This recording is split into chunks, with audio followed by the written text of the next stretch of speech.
विकास की ओर ले जाने वाले हमारे यशस्वी मुख्यमंत्री, जिनका हम सुबह से सब लोग बेबाकी से इंतजार कर रहे हैं, मैं आदरणीय मुख्यमंत्री जी को हम सबके आशीर्वचन के लिए, आपके उद्बोधन के लिए मैं आपको आमंत्रित करता हूं कि आप पधारें और हम सबको आशीर्वाद और हम सबको आपका मार्गदर्शन दें। आदरणीय मुख्यमंत्री श्री भजन लाल जी भाई साहब।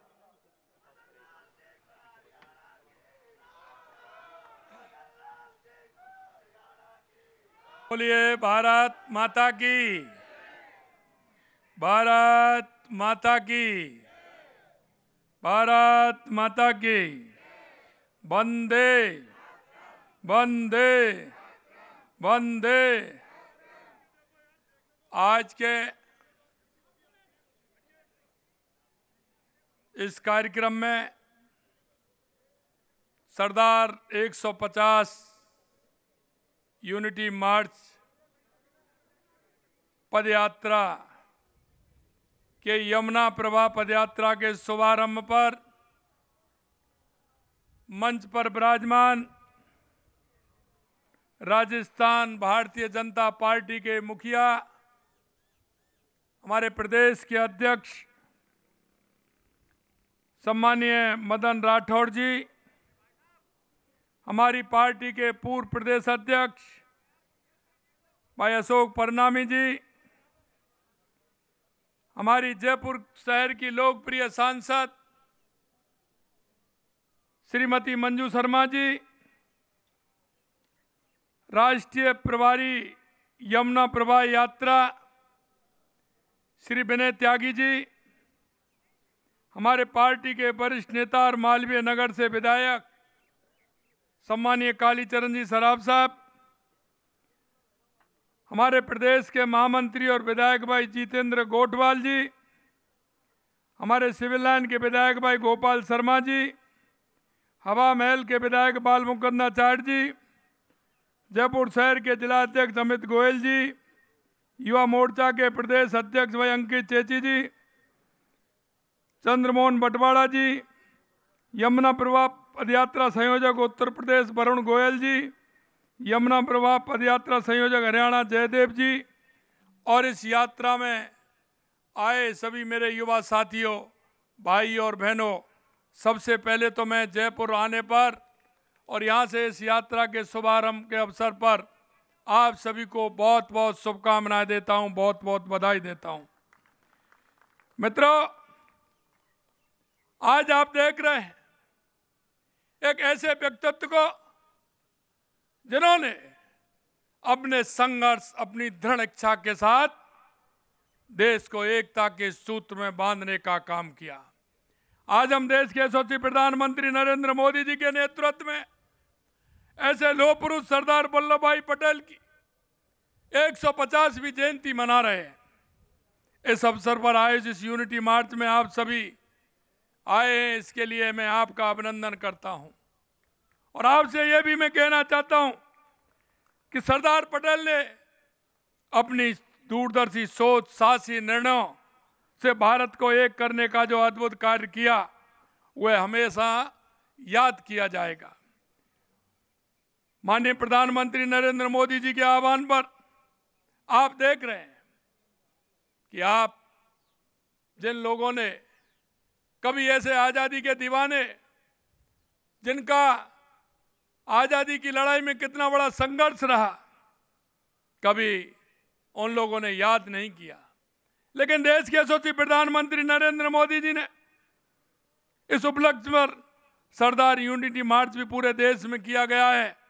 आज इस मार्च के अंतर्गत यमुना प्रवाह की बस यात्रा का आयोजन यहाँ से हो रहा है। यात्रा में राजस्थान, हरियाणा, उत्तर प्रदेश और मध्य प्रदेश के युवा इसमें भाग ले रहे हैं। और भाग ही नहीं ले रहे, ये सरदार वल्लभ भाई पटेल जी के जन्म स्थान पर भी जा रहे हैं और उस जन्म स्थली को और उस पुण्य जन्म स्थली को जा करके अपना मस्तक भी नवाएंगे, उनको प्रणाम भी करेंगे, जो एक ऐसा व्यक्तित्व उन्होंने दिया है। यह यात्रा केवल एक कार्यक्रम नहीं है, यह हमारे युवाओं के लिए सरदार पटेल जी के जीवन, उनके संघर्ष और उनकी देशभक्ति का करीबी से जानने का अवसर है। उस पावन धरती पर पहुंचकर उन्हें सरदार पटेल जी के आदर्शों, मूल्यों को समझने का प्रत्यक्ष अनुभव मिलेगा। यह यात्रा हमारी युवा पीढ़ी को राष्ट्रीय एकता, देशभक्ति और स्वदेशी भावना से भी जोड़ेगी। भाइयों बहनों, सरदार पटेल का स्वतंत्रता आंदोलन अमूल्य योगदान रहा। बारडोली का सत्याग्रह में उनकी भूमिका इतनी प्रभावी थी क्योंकि उस समय जिस तरह से किसानों के साथ उन अंग्रेजों की सरकार के द्वारा जो उत्पीड़न हो रहा था, उनकी उन्होंने अगुवाई की थी। और वहां जब वो गए तो महिला ने उन्हें सरदार की उपाधि दी और वो आज तक सरदार पटेल कहलाए। ये देश के हमारे लौह पुरुष सरदार वल्लभ भाई पटेल थे। भारत छोड़ो आंदोलन में बढ़ चढ़ के हिस्सा लिया, इसके लिए उन्हें जेल भी जाना पड़ा, लेकिन उन्होंने कभी अपने सिद्धांतों से समझौता नहीं किया। उन्होंने किसानों को अपने अधिकारों के लिए लड़ना सिखाया। अहिंसा के मार्ग पर चलकर भी उन्होंने अंग्रेजों को यह एहसास दिलाया कि भारत अब गुलामी की जंजीरें तोड़ने के लिए तैयार है और आप वापस जाने के लिए, इस देश को छोड़ने के लिए आपको मजबूर कर देंगे। यह सरदार वल्लभ भाई पटेल का जो हौसला था, उस हौसले ने इस देश की दिशा बदलने का काम किया। 15 अगस्त 1947 को भारत को आज़ादी तो मिली, लेकिन हमें विभाजन का दर्द भी सहना पड़ा। लेकिन मैं कहना चाहता हूं मेरे भाइयों, उस समय देश सैकड़ों टुकड़ों में बटा हुआ था, 562 रियासतें। हर जो रियासत का राजा था वो अपने आप को स्वतंत्र मानता था। वो कहता था कि हम स्वतंत्र रहना चाहते हैं। ज़्यादा रियासतें भारत में शामिल होने के लिए कुछ तैयार सरदार वल्लभ भाई पटेल जी ने उनको किया, और कुछ रियासतें तो ऐसी थीं जो पाकिस्तान में मिलना चाहती थी। अभी हमारे प्रदेश अध्यक्ष जी ने जिक्र किया, चाहे वह हैदराबाद हो, जूनागढ़ हो, उन्होंने सबको बड़े प्यार से, प्रेम से, दृढ़ता के साथ मनाया और नहीं माने तो कूटनीति का भी परिचय दिया और अपने हौसले का भी परिचय दिया और उनको बता दिया कि ये भारत में मिलकर के रहेंगे। और आपने देखा हैदराबाद के साथ जिस तरह से उन्होंने वहां की जनता का समर्थन, चाहे वो हैदराबाद हो या जूनागढ़ हो, वहां की जनता का समर्थन भारत के लिए था। तो सरदार पटेल ने दृढ़ता के साथ उनको भारत में मिलाने का काम किया। सरदार पटेल ने हैदराबाद में ऑपरेशन पोलो चलाकर हैदराबाद भारत में विलय किया, और इस तरह जूनागढ़ का नवाब चाहता था, लेकिन वहां की जनता चाहती थी। मैं आपसे एक बात और कहना चाहता हूं मेरे भाई और बहनों, जितनी भी देश की रियासतें थी, सरदार पटेल जी को उनको दायित्व था, उन्होंने उस दायित्व को पूरा किया। लेकिन एक रियासत ऐसी थी, आप समझ गए होंगे उसका दायित्व किसको था। उसको हमें दशकों तक उसका दंश झेलना पड़ा। मैं धन्यवाद देना चाहता हूं देश के यशस्वी प्रधानमंत्री नरेंद्र मोदी जी को कि उन्होंने सरदार पटेल के सपने को पूरा किया।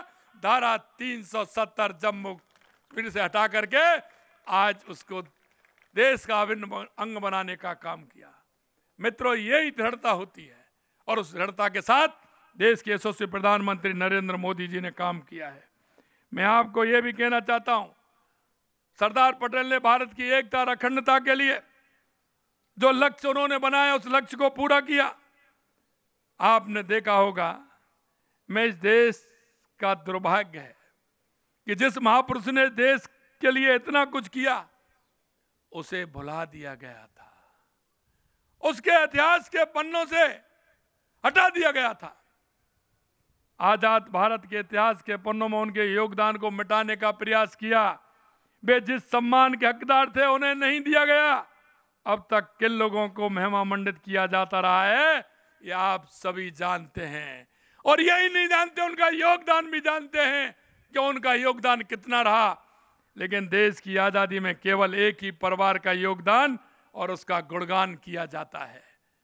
मैं आपको कहना चाहता हूं मेरे भाइयों, लेकिन आज समय बदल गया, आज समय बदला और आप देख रहे हैं लगातार यशस्वी प्रधानमंत्री नरेंद्र मोदी जी के नेतृत्व में सरदार पटेल की विरासत को आगे बढ़ाने का बीड़ा उठाया है।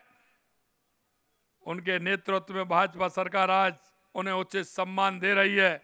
आज सरदार पटेल की प्रतिमा विश्व की सबसे बड़ी प्रतिमा स्टैच्यू ऑफ यूनिटी के रूप में जानी जाती है।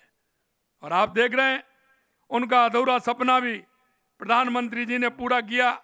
जैसा मैंने कहा, धारा 370 हटा करके प्रधानमंत्री जी भारत को एक सूत्र में बांध रहे हैं। पूर्व से पश्चिम हो, दक्षिण उत्तर से दक्षिण हो, भारत एक हो रहा है।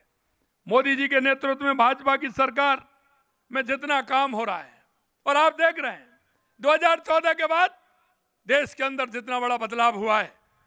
2014 के बाद देश में चाहे हमारा गरीब कल्याण की योजनाएं हो, विकास की योजनाएं हो, देश में आतंकवाद नक्सलवाद का खात्मा हो, या दुनिया में बढ़ता हुआ भारत का सम्मान हो, वो देश के यशस्वी प्रधानमंत्री नरेंद्र मोदी जी के नेतृत्व में आप सभी देख रहे हैं। और मैं इतना और कहना चाहता हूं, क्योंकि सरदार पटेल के संकल्प और सपनों को प्रधानमंत्री नरेंद्र मोदी जी पूर्ण कर रहे हैं।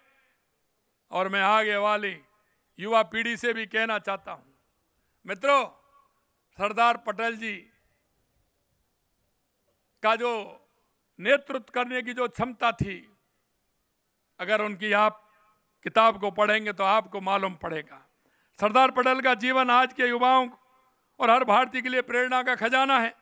आज की युवा पीढ़ी उनके जीवन से 5 प्रमुख सीख ले सकती है। वो मैं आपको इसलिए बताना चाहता हूं कि हमें कहीं ना कहीं हमारे किसी ना किसी महापुरुष जो उसके जीवन में आधार बन के रहा है और उस जीवन को उन्होंने जिस तरह से सींचा है उसको हमें ध्यान रखना चाहिए। कर्तव्य निष्ठता, उन्होंने सदैव अपने कर्तव्य को सर्वोपरि रखा, कर्तव्य से कभी अडिग नहीं हुए। दृढ़ संकल्प, उन्होंने अपने दृढ़ संकल्प से ही असंभव से लगने वाले कामों को संभव कर दिखाया। एकता, उन्होंने सभी को सिखाया कि एकता में ही शक्ति है। ईमानदारी, आप देख सकते हैं उन्होंने जिस तरह से काम किया, सत्यनिष्ठा और ईमानदारी के साथ उन्होंने सदा अपने जीवन में ईमानदारी और सत्यनिष्ठा का पालन किया। दूसरा है सादगी। आज जब दिखावा और भौतिकता हावी है, उनका जीवन हमें सादगी से जीने के लिए प्रेरित करता है। मित्रों, मैं आपसे अंत में यही कहना चाहता हूं कि आज बहुत अच्छा अवसर है, क्योंकि आज संविधान दिवस भी है। मैं आप सभी को संविधान दिवस की बहुत बहुत शुभकामनाएं देना चाहता हूं। बाबा साहब भीमराव अंबेडकर जी को भी मैं याद करना चाहता हूं कि उन्होंने देश के लिए पूरी दुनिया में सबसे बड़ा लोकतंत्र, उसका संविधान हमें दिया। आज हम उस संविधान के आधार पर हमारा देश चल रहा है। मित्रों, आज सरदार पटेल जी की 150वीं जयंती पर हम संकल्प लें, हम उनके दिखाए रास्ते पर चलें। मैं आपसे एक और कहूंगा कि हमारे हर युवा को यह संकल्प लेना चाहिए, क्योंकि हम हमेशा से कहते हैं कि हमारे लिए देश पहले है। हम तो यहाँ तक हमारी पार्टी के अंदर भी पहला जो वक्तव्य होता है हमारा, हम राष्ट्र सर्वोपरि की बात करते हैं। आपने देखा सबसे पहले हम इस मंच पर आए, दीप प्रज्वलन किया और मां भारती के चित्र पर हमने पुष्पांजलि दी। ये हमारे संस्कार में, हमारे विचार में है। हम राष्ट्र को पहले मानते हैं, पार्टी को दूसरे नंबर मानते हैं और व्यक्ति को तीसरे नंबर पर मानते हैं। इसलिए मैं कहना चाहता हूं, आप जैसे राष्ट्र प्रेमी लोग, आप जैसे राष्ट्र के प्रति समर्पित भाव से काम करने वाले लोग, आवश्यकता है, क्योंकि स्वामी विवेकानंद ने कहा था कि 21वीं सदी भारत की होगी। आप देख रहे हैं बदलता हुआ परिदृश्य, आपने देखा है। उस नरेंद्र ने कहा और ये नरेंद्र करके बता रहे हैं, ये नरेंद्र करके बता रहे हैं। युवा साथियों, मैं अंत में इतना कहना चाहता हूं कि पूरा विश्व भारत की तरफ देख रहा है, देश के यशस्वी प्रधानमंत्री नरेंद्र मोदी जी की तरफ देख रहा है। और आज आप देख रहे हैं हमारे पास विश्व के सबसे बड़े लीडर हैं, तो हमारे देश के यशस्वी प्रधानमंत्री नरेंद्र मोदी जी हैं। हम उनके नेतृत्व में काम कर रहे हैं। हम हमारे भारत को नई ऊंचाइयों पर ले जाएंगे। हम अपने मतभेद भुलाकर राष्ट्र की एकता को सर्वोपरि स्थान देंगे। एक मजबूत, एकजुट, विकसित भारत के निर्माण में हम सब अपना योगदान दें। मैं आपकी इस यात्रा के लिए पुनः शुभकामनाएं देते हुए मैं मेरी वाणी को विराम देता हूं। आप सभी का बहुत बहुत अभिनंदन। आपकी यात्रा शुभ हो और आप निश्चित रूप से सरदार पटेल जी के जीवन से आप प्रेरणा लें और प्रेरणा लेते हुए आगे बढ़ें। और ये युवा तरुणाई जब आगे बढ़ेगी तो निश्चित रूप से इस देश में बदलाव आएगा, दुनिया में भारत का नाम होगा। इस आशा और विश्वास के साथ बहुत बहुत धन्यवाद। जय हिंद, जय भारत, जय राजस्थान। वह प्रदेश अध्यक्ष जी का कार्यकर्ताओं के द्वारा स्वागत, अभिवादन। मुख्यमंत्री आदरणीय भजनलाल जी शर्मा साहब और राजस्थान से लगातार एक ऐसा व्यक्तित्व जो 8 बार लगातार 8 बार राजस्थान विधानसभा में प्रतिनिधित्व कर रहे आदरणीय कालीचरण सराफ जी, हमारे माननीय सांसद आदरणीय मंजू शर्मा जी, पूर्व प्रदेश अध्यक्ष आदरणीय अशोक जी परनामी साहब और इस यात्रा के संयोजक, इस कार्यक्रम के संयोजक आदरणीय जितेंद्र गोठवाल जी, आदरणीय गोपाल शर्मा जी, आदरणीय बाल मुकुंद आचार्य जी और इस यात्रा के उत्तर प्रदेश के संयोजक विनीत त्यागी जी, यमुना प्रवाह के संयोजक अंकित चेची जी, आदरणीय अमित गोयल जी जो जिला अध्यक्ष हैं, आदरणीय चंद्रमोहन जी बटवाड़ा साहब,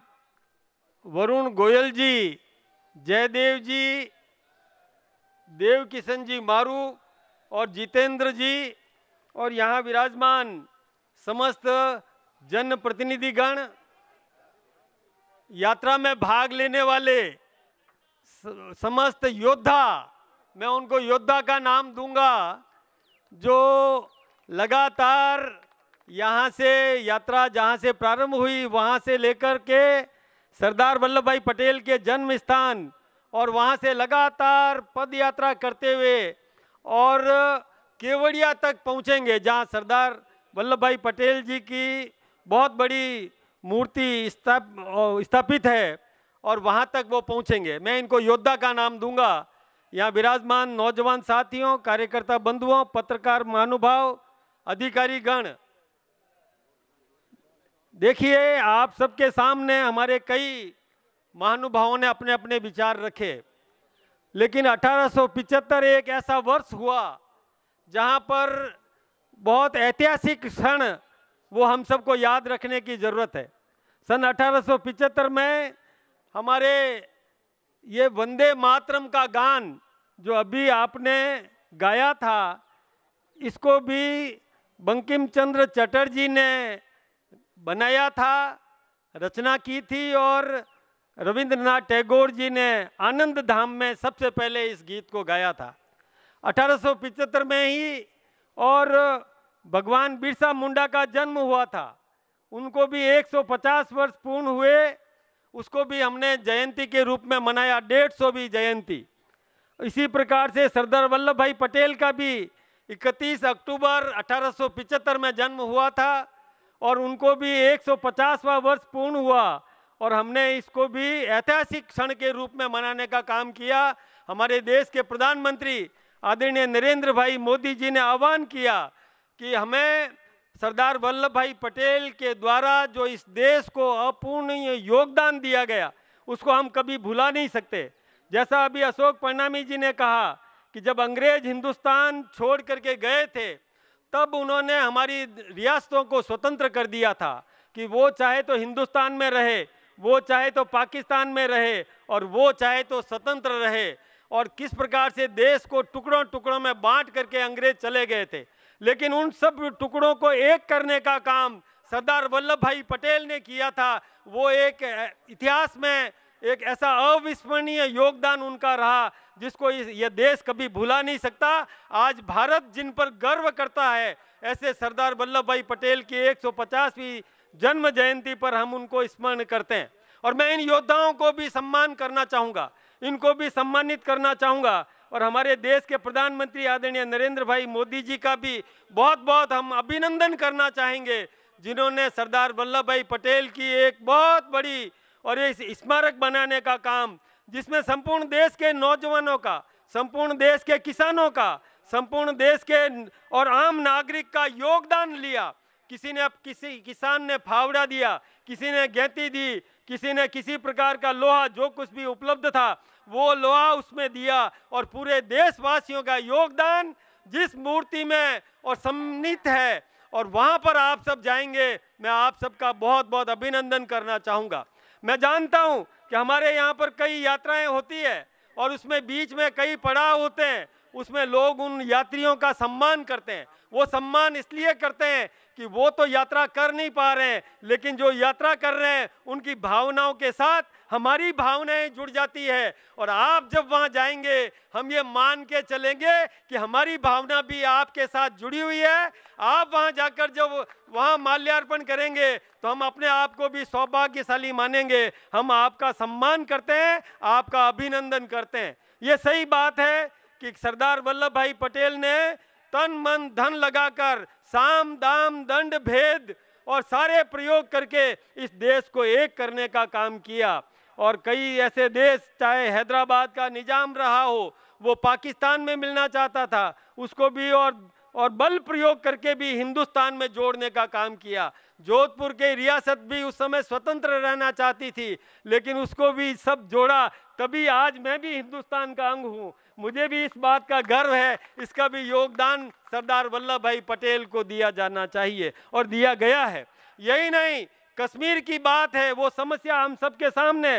वहाँ के महाराजा हरि सिंह ने जब ये तय कर दिया कि हम स्वतंत्र रहेंगे, और स्वतंत्र रह लिए, हिंदुस्तान के साथ में जुड़े नहीं, लेकिन उसी समय पाकिस्तान ने कबायली आक्रमण कर दिया और कश्मीर पर और अधिग्रहण करने की कोशिश की। कश्मीर के हिस्से में सेना घुसने लगी, तब हरि सिंह जी भाग करके गए उस समय के प्रधानमंत्री और जवाहरलाल नेहरू जी के पास में।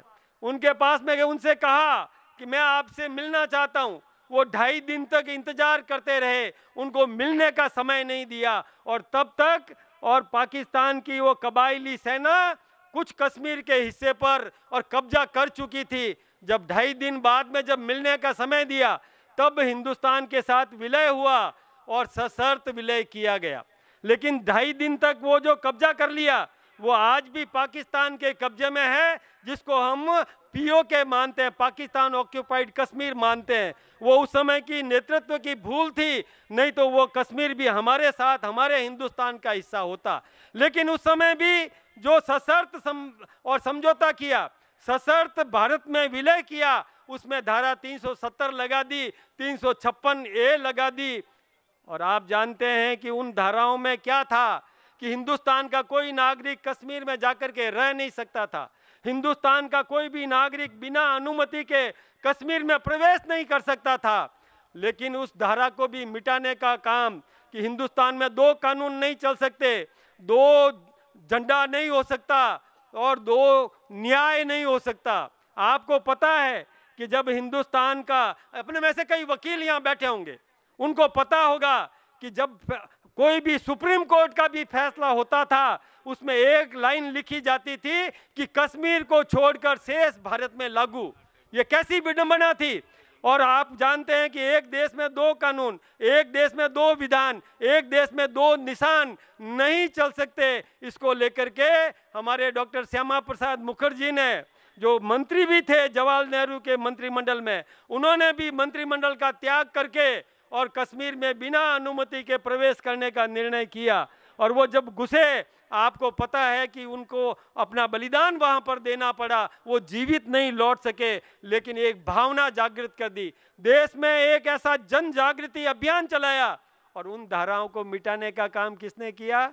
हमारे देश के प्रधानमंत्री आदरणीय नरेंद्र भाई मोदी जी ने, और हमारे गृह मंत्री आदरणीय अमित शाह जी ने, हमारे JP नड्डा जी ने, उन्होंने ये प्रयास किया कि उन धाराओं को भी समाप्त किया।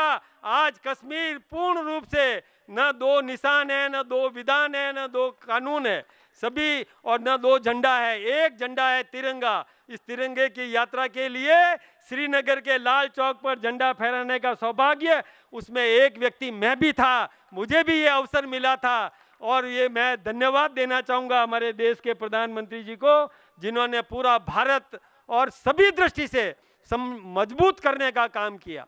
आज जो ये योद्धा जा रहे हैं, मैं इन योद्धाओं का सम्मान करना चाहता हूं। इनके साथ भावनात्मक रूप से हम सब जुड़े। हमारे राजस्थान के मुख्यमंत्री आदरणीय भजन लाल जी शर्मा की भावना आपके साथ में जुड़ी हुई है। उन्होंने पूरा प्रयास किया कि हमारे इन योद्धाओं को किसी प्रकार की तकलीफ नहीं होना चाहिए, इनको सम्मान पूरा मिलना चाहिए। और ये सब हमारे मुख्यमंत्री जी ने पूरी व्यवस्था कराई। फिर भी कोई कमी रह गई है तो मैं माफ़ी मांगता हूं आप, लेकिन कोई सुविधाओं के भोगी नहीं है, सुविधाओं के लिए नहीं निकले हैं आप, त्याग, समर्पण और संघर्ष के लिए निकले हैं। पूरे देश को एक करने के लिए हमारे देश से कई यात्राएं निकली है। उन सब यात्राओं का एक मिलन होगा गुजरात में, जहां वल्लभ भाई पटेल का जन्म स्थल है, और वहां से आप पद यात्रा करके निकलेंगे। तो इन जांबाज नौजवानों का भी मैं फिर से अभिनंदन करता हूं। आप सबका बहुत बहुत धन्यवाद, आपका बहुत बहुत अभिनंदन। भारत माता की जय। भारत माता की, भारत माता की, भारत माता की।